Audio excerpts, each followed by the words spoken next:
नमस्कार, मी एक शेतकरी श्री दत्त रामराव पवार हिमायतनगर तालुक्यातून बोलतो आणि भारत सरकार आणि महाराष्ट्र सरकारला विनंती आहे की हे जे आपण पाहता शेतकऱ्याची दशा 41 डिग्री सेल्सिअस तापमानामध्ये आज इथं शेतकरी डिझेलसाठी इथं रांगा लावून आहेत.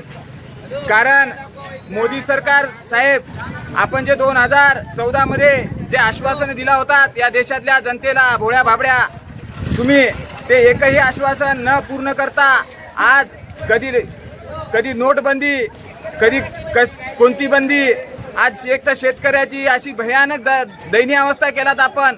आज वैतीचे काम आहेत, शेतीच्या मशागतीचे काम आहेत आणि शेतकऱ्याला डिझेल भेटत नाही. हे या भारताचं सर्वात मोठं दुर्दैव आहे.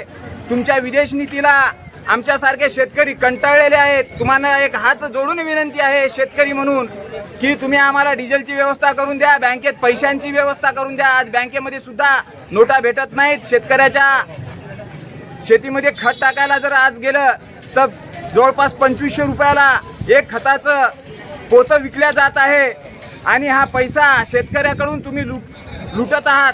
आपणास एक विनंती आहे की या सर्व शेतकऱ्याच्या वतीनं तुम्ही जे हे आदिलशाही सारखं, निजामशाही सारखं, कुतुबशाही सारखं जे तुम्ही या देशातल्या जनतेला वागणूक देत आहात ते कुठेतरी थांबवा. विदेश दौरे केल्यावर होत नाही मोदी साहेब. इथल्या देशातल्या जनतेच्या जे हाल अपेष्ट आहेत त्या बघा. बाहेर जाऊन काही होत नाही.